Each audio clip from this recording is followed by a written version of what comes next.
आज के लेक्चर में इंटीग्रेशन बाय पार्ट्स का पार्ट 2 देख रहे हैं, जिसमें हम लॉगरिथमिक फंक्शंस के जो है इंटीग्रल्स देखेंगे। अब अगर हमारे पास लॉगरिथमिक फंक्शन आ जाए तो उसको इंटीग्रेट किस तरह से करेंगे। जैसे हमने log x का इंटीग्रल लेना है। अब log x का चूंकि डायरेक्टली इंटीग्रल पॉसिबल नहीं है, क्योंकि log x किसी का डिफरेंशियल नहीं है। ठीक है, क्योंकि देखें derivative of log x equal होता है 1/x के, इसीलिए हम कहते हैं कि 1/x का इंटीग्रल इक्वल होता है log x के। ठीक है, प्लस सी। लेकिन log x खुद किसी का डिफरेंशियल नहीं है। हम इंटीग्रल हमेशा डिफरेंशियल पर अप्लाई करते हैं। इनके 1/x पर इंटीग्रल अप्लाई किया, डिफरेंशियल पर इंटीग्रल अप्लाई किया, तो वापस उससे log x बन गया। तो log x चूंकि किसी का डिफरेंशियल नहीं, इसलिए इसका इंटीग्रल डायरेक्टली पॉसिबल नहीं है। तो हम इससे क्या करते हैं, हम इसे बाय पार्ट से सॉल्व करेंगे। तो बाय पार्ट्स के लिए मैंने आपको क्या बताया था कि मैंने बताया था कि फॉर्मूले के दो पार्ट्स हैं, एफ ऑफ एक्स और जी ऑफ एक्स हम लेते हैं। एफ ऑफ एक्स और जी ऑफ एक्स दो फंक्शंस होते हैं, उनको हम बाय पार्ट से सॉल्व करते हैं। दोनों फंक्शंस में से एक फंक्शन को फर्स्ट फंक्शन कहना है, दूसरे फंक्शन को सेकंड फंक्शन कहना है। फर्स्ट फंक्शन हमेशा उस फंक्शन को कहना है, अगर अलजेब्रिक फंक्शन है तो अलजेब्रिक को कहना है।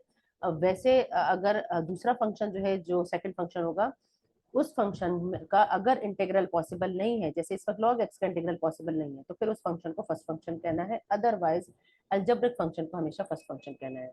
ठीक है, यानी कि अगर हमारे पास x cos x था, लास्ट लेक्चर में मैंने करवाया था, तो उसमें मैंने x को फर्स्ट फंक्शन कहा, cos x को नहीं कहा। लेकिन यहाँ पर हम log x को फर्स्ट फंक्शन कहेंगे, क्योंकि फॉर्मूला कुछ इस तरीके से है कि first function into integral of second function है, minus integral derivative of first function into integral of second function. इस तरीके से आता है, यानी कि हमने सेकंड फंक्शन का यहाँ पर हर बार इंटीग्रल लेना होता है। तो अगर सेकंड फंक्शन का इंटीग्रल ही पॉसिबल नहीं है डायरेक्टली, तो फिर आप किस तरीके से ये बाय पार्ट्स में अप्लाई करेंगे। ठीक है, तो इसलिए हमने अगर तो अलजेब्रिक फंक्शन एक है और सेकंड फंक्शन का इंटीग्रल पॉसिबल है, तो अलजेब्रिक फंक्शन को फर्स्ट फंक्शन कहना है। लेकिन अगर कोई ऐसा फंक्शन आ गया जिसमें हमारे पास जिसका इंटीग्रल डायरेक्टली पॉसिबल नहीं है, तो हमने उस फंक्शन को हमेशा फर्स्ट फंक्शन कहना है। ठीक है, तो अब log x को इंटीग्रेट करते हैं। log x को इंटीग्रेट करने के लिए हम क्या करेंगे, इसके साथ चूंकि दूसरा फंक्शन नहीं है और डायरेक्ट इंटीग्रल पॉसिबल नहीं है, तो बाय पार्ट से सॉल्व करने के लिए हमें दूसरा फंक्शन चाहिए। तो मैं 1 लगा देती हूँ, यानी कि मैं कहूँगी 1 इंटू लॉग एक्स। इस तरीके से ऐसे लिख सकते हैं आप, 1 इंटू एल एन एक्स लिख सकते हैं इस तरीके से। तो मैं इस फंक्शन को फर्स्ट फंक्शन कहूंगी, क्योंकि इसका इंटीग्रल पॉसिबल नहीं है, और इस फंक्शन को सेकंड फंक्शन कहूंगी। अब फॉर्मूला अप्लाई करती हूँ। फॉर्मूला अप्लाई करने के लिए क्या कहेंगे हम, first function into integral of second function minus integral derivative of first function log x। ठीक है, into integral of second function. यही इंटीग्रल जो यहाँ दिया है, आप मेरा प्रीवियस वाला लेक्चर पहले देख लें, बाय पार्ट्स मैंने उसमें डिटेल से समझाया है। यहाँ पर हमारे पास L N X as it is आ जाएगा। ठीक है, एल एन एक्स और 1 का इंटीग्रल आता है x, तो हम इसे भी साथ में लिख देंगे, minus integral derivative of log x is 1/x and integral of 1 is x। ठीक है, ये x और x कैंसिल आउट हो जाएंगे, हमारे पास रह जाएगा x log x, इसको मैंने ऑर्डर में करके लिख दिया है, माइनस 1 का इंटीग्रल रह गया है, इंटीग्रल ऑफ 1 इज x, तो x आ गया प्लस सी। तो इंटीग्रल ऑफ log x हमारे पास क्या आ गया, x log x। इसी तरह से अगर अब हमारे पास हम log x के साथ एक अलजेब्रिक फंक्शन आ जाता है, x log x। ठीक है, अभी भी आपने यही करना है। वैसे तो हम अलजेब्रिक फंक्शन जब होते हैं तो हम ये करते हैं कि हम अलजेब्रिक फंक्शन को फर्स्ट फंक्शन कहें, लेकिन अनफॉर्चुनेटली x के साथ जब भी आपके पास इस तरीके का फंक्शन आ जाए कि उसका इंटीग्रल डायरेक्टली पॉसिबल नहीं है, तो हम उसे फर्स्ट फंक्शन कहेंगे और इसे सेकंड फंक्शन कहेंगे। ठीक है, हमेशा लॉगरिथमिक फंक्शन को और इनवर्स ट्रिग्नोमेट्रिक फंक्शन को सेकंड फंक्शन ही कहते हैं, उसके साथ पहला फंक्शन कुछ भी हो। ठीक है, तो हम अब इस पर इंटीग्रल अप्लाई करते हैं। यहाँ पर इंटीग्रल किस तरीके से आएगा, first function into integral of second function, वहां 1 था यहाँ x है, minus integral derivative of first function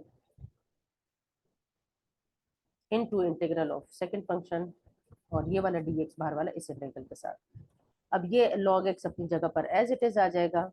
ठीक है, और यहाँ पर x का इंटीग्रल आएगा x² minus integral derivative of log x is 1/x and integral of x is x²।